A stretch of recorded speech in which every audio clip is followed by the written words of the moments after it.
I'm Janie Carey and welcome to my kitchen. Today I'm willing to gamble that my guest is going to prepare a fantastic meal. She is the executive chef at Prairie Casino Resort. Chef Robbi Jenkins' passion for food goes back to her childhood as she watched her grandmother lovingly prepare beautiful food. Her grandfather, a baker for 45 years, influenced her cooking as well. It is from this beginning that she came to love classic American cuisine. Robbi says there is nothing she finds more satisfying than taking a second look at the American standards, applying a classic culinary technique, and seeing what results she can get. Chef Robbi's responsibility is setting culinary standards for all Prairie Casino restaurants and food service venues. She trains and develops her team members, writes menus and recipes, and determines which food products and purveyors are utilized. Robbi says her opportunities to cook regularly are far too few, but she loves working the line in Three Fires Steakhouse or preparing a meal for a banquet event.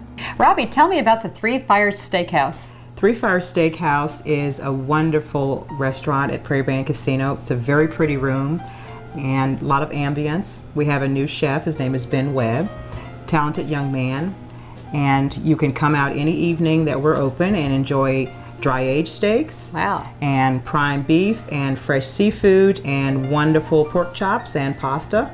A very full, varied menu. Sounds nice. And how's the wine list out there? The wine list is very good. You won't have any trouble finding a wonderful bottle to enjoy with any meal. Oh boy, that sounds good. What's the menu we're going to prepare today? Today we're making a molasses glazed pork chops with a little bourbon in it. We're making a chorizo stuffing, bread stuffing with chorizo sausage in it, and then I'm going to do some stir-fried green beans with a little mustard glaze on it. And for dessert, I thought I would bring you something from my past and that my grandmother always made every holiday season, and that is ambrosia.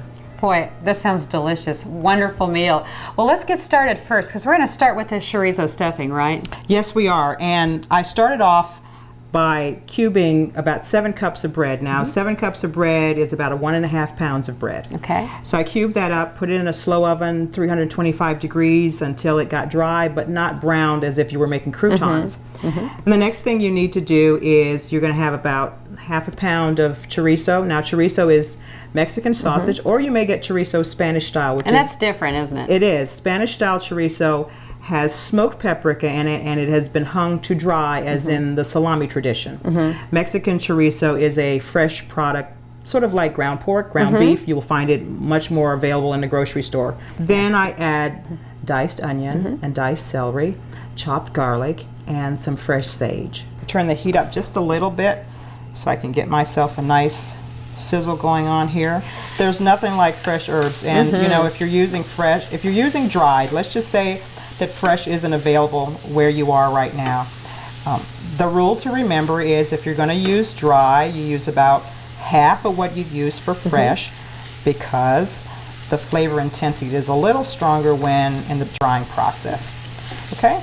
Sure. So this sautés a little, and basically what I wanted to do is sort of wilt the onions and the celery and let all those flavors mix together nice. My onions are translucent. And my celery is a little bit too, so now I know that the flavors have melded the way I want them to. Okay. Right? So the next step for us would be to put them, I've taken my bread cubes, and I'm just going to transfer them to this bowl. I love stuffing this time of year too, you know? Yes. And the weather's cold, sounds so good.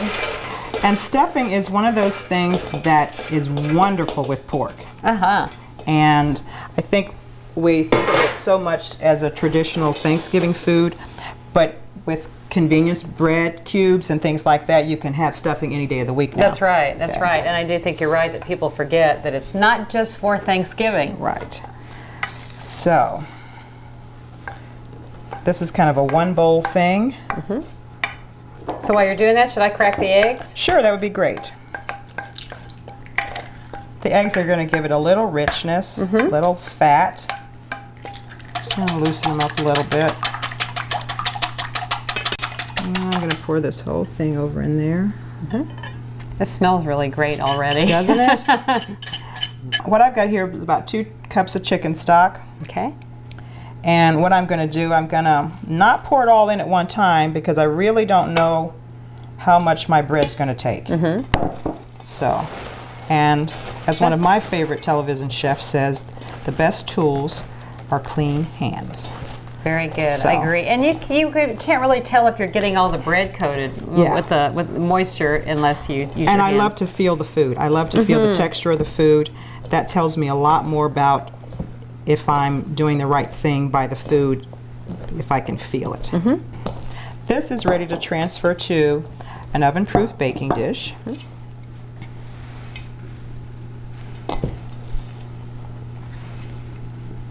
So what else would this be good with besides pork? We're having pork today, so it's going to be great with that. What else would you put it with? One of the things that I also like to do this with is quail. Oh, that's nice. Isn't that nice? Yeah, that's a great idea. Little roasted quail.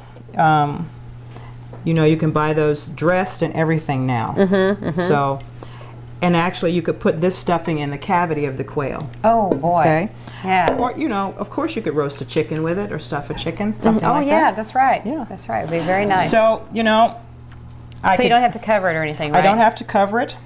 If I wanted to, I could dot it with a little butter, but I think the chorizo will give it a nice brown. Okay. So we just put it in an oven, 325 degrees, and 30 minutes, let's just say, at tops. Okay? Okay, well, we're going to go to break, but what's the next recipe you're going to prepare when we return? The next thing I'm going to show you is those wonderful pork chops that I've had marinating in the bourbon molasses glaze. Can't wait. Stay with us. We'll be right back.